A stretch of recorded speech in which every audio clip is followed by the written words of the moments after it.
தீராத வயிற்று வலி. ஒருத்தர் சொன்னார், நேராக பழனிமலைக்கு போ, 48 நாள் விரதம் இரு, தினமும் காலையில் முருகனுக்கு வேர்க்கும்.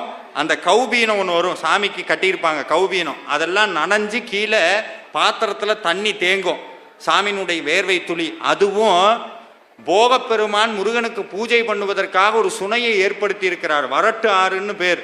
புலிப்பாணி சித்தர் ஒவ்வொரு தடவையும் அங்கிருந்தா தீர்த்தம் கொண்டு வந்து முருகனுக்கு அபிஷேகம் பண்ணுவார். இன்னைக்கும் பழனியில அந்த தண்ணியை தவிர வேற தீர்த்தத்தினால அபிஷேகம் பண்ண மாட்டான். அந்த தீர்த்தத்தையும் சாப்பிடு. ராக்கால சந்தனம், முருகனுக்கு மார்பலை சாத்தின சந்தனம் சாப்பிடு, வயிற்றுவலி குணமாயிரும்னார். அர்த்தநாரி போனார், 48 நாள்ல 40 நாள் தொடர்ந்து இது பண்ணினார், வயிற்றுவலி போயிடுச்சு. அதுக்கப்புறம் அவருக்கு போறதுக்கு மனசு இல்லை, அங்கேயே உட்காந்துட்டார். அப்போ ஒரு பரதநாட்டியம் வைக்கிறாங்க. வைக்கும் போது ஒரு பாட்டு ஒன்று பாடினாங்க. அது என்ன பாட்டுன்னா திருப்புகழ். என்ன பாட்டுங்க? திருப்புகழ் பாட்டு.